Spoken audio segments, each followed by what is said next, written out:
Bom dia! Bom dia! Bom, vamos então dar início à nossa roda de conversa sobre ação educativa de enfermagem baseados na IST-TST.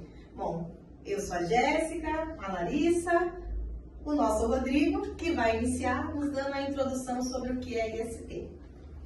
Gente, bom dia. Bom dia. É um prazer estar com vocês. Tá? Vamos falar hoje sobre a IST ou DST.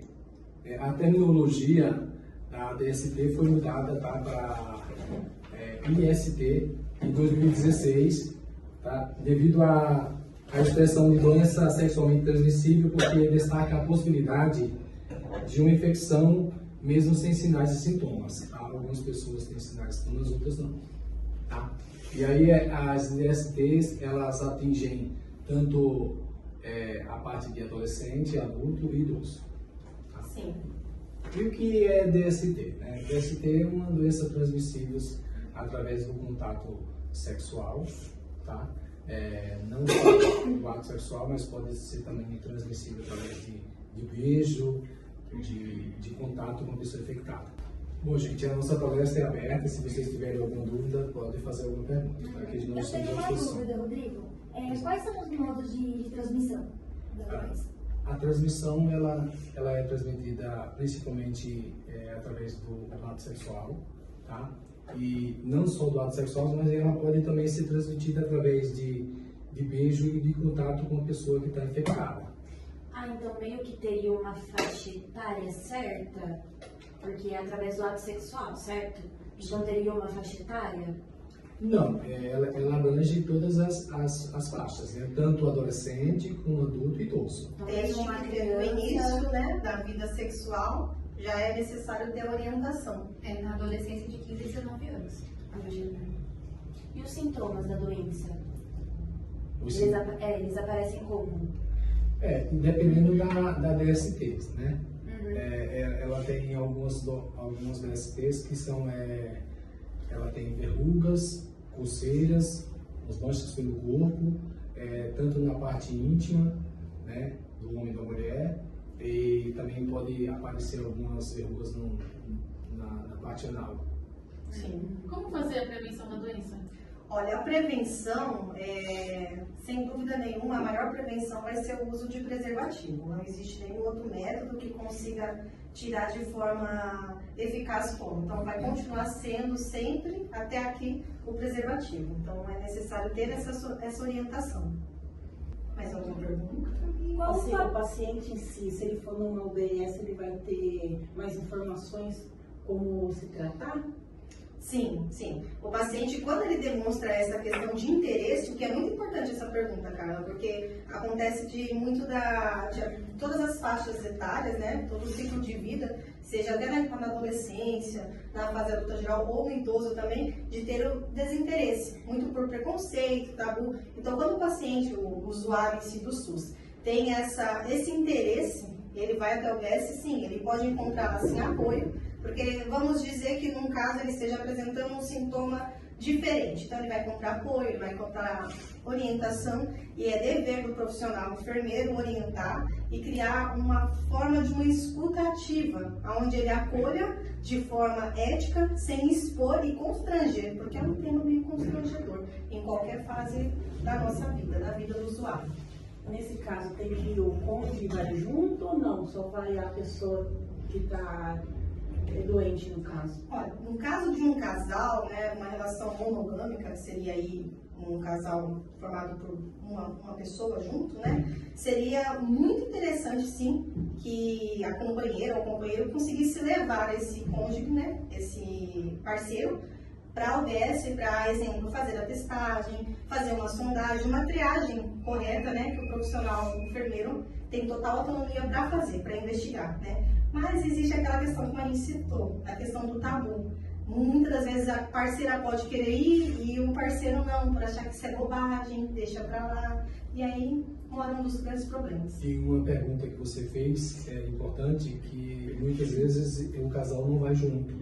Às vezes descobre que está com IST, tá? E não fala para o parceiro, tá? Porque às vezes fica com com medo, constrangido, porque ele, de repente ele acha que pegou fora também, Sim. né? Porque a gente sabe que existe ISTs que ela é transmissível mesmo um casal normal, que ele acha que pegou fora também, Sim. né? Porque a gente sabe que existe ISTs que ela é transmissível mesmo um casal normal, que é casado, é transmissível através de uma relação sexual, tá? Do contato íntimo. Mas muitas vezes eles não têm esse conhecimento, tá? Que é o próprio casamento que pode causar uma infecção, e ele pensa que a mulher vai pensar que pegou fora. E isso é muito interessante que o Rodrigo citou, porque tem algumas pesquisas que a gente estava observando, onde tem relatos, né, de parceiras, de mulheres mesmo falando assim, que qual é o método que você usa para prevenir DST, quando se pergunta. E elas dizem assim, o meu maior método é que eu só tenho relação sexual com meu marido. Então eu estou segura, porque estamos juntos há trocentos anos, existe um vínculo de confiança ali que ela entende que pela confiança sentimental ela vai estar segura de uma forma contra uma doença física, que nem sempre é assim, né? E não estamos aqui para julgar, né? Porque pode acontecer no meio de um relacionamento, mas não é totalmente seguro confiar apenas na questão sentimental do seu parceiro. Volto a dizer, a camisinha, o preservativo é o método ideal, Tatiana. Quais são os tipos de DST? Olha, são várias DSTs, né? Nós temos aí clamídia, vamos ter sífilis, mas assim, a mais citada e a mais falada e ainda uma das mais complicadas vai ser o vírus da HIV, o vírus da AIDS, né? Que vem crescendo muito, e principalmente na faixa etária e na fase da saúde do idoso. Nos últimos anos, até mesmo na pandemia, ele cresceu demais. Então, se eu não me engano, um estudo que a gente estava observando, Larissa, em 2019, teve 1.432 casos registrados. Em 2021, plena pandemia, nós tivemos 1.517 casos registrados de pacientes, usuários aí, diagnosticados com vírus HIV. Todos na faixa de 60 anos a 65 anos ou mais. Então, tem crescido muito. Só dar um respaldo. Entre os adolescentes, eles pegam a gonorreia e a sífilis. Então, deveria ter uma ampla lista desse tema dentro das escolas, porque, às vezes, por falta de informação, eles deixam passar isso, sendo que é uma faixa etária que precisa ter essa informação, é de grande importância para eles, porque é quando inicia essa fase de adaptação com o corpo e a relação sexual. Bem colocado, Larissa. E você acha assim que o apoio familiar, a rede de apoio casa, pai ou quem seja que esteja de estrutura, ajuda muito dando continuidade do que é ensinado, ainda que seja, entre aspas, pouco, né? Porque tem muita evolução nas escolas. É necessário que os pais estejam ali de forma ativa, orientando? É necessário, porque Precisa-se às disso, vezes, né? sim, porque às vezes há um tabu e os filhos não conseguem chegar e conversar com os pais. Às vezes preferem falar com um amigo, com uma amiga, do que falar com os próprios pais. E aí que mora Ou alguém perigo, da né? família. E aí Isso. pode ter uma Aí, informação. esconde um segredo, algo assim, não consegue se comunicar e acaba deixando isso tudo para si mesmo, e isso é algo muito ruim. Isso é verdade, concordo com você. Importante salientar que o não tratamento da IST, ele pode levar à morte, tá? Então é muito importante estar procurando ajuda, se verificar alguns sinais e sintomas da doença, procurar o médico, né, e aderir ao tratamento. Bom, é isso, né? Bom, meninas, agora a gente quer saber de vocês. O que vocês acham, o que vocês entenderam sobre as perguntas que vocês já fizeram. Esperamos nós termos respondido à altura, não é mesmo, pessoal? Eu entendi bastante coisa. Eu acho bastante importante a pessoa saber que, se no caso ela está com a doença, aonde ela tem que ir, com quem ela tem que conversar, a pessoa que está lá preparada para receber esse paciente, orientar ele, porque a pessoa está assustada nesse momento, né? Então, saber, assim, já conversar com a pessoa para explicar 15 anos ela vai ter que colher, porque no momento a pessoa pensa que é um bicho-papão, e não é. É uma coisa muito simples. Sim, é verdade. Depois de saber se está diagnosticada com TST, saber o que passa, né?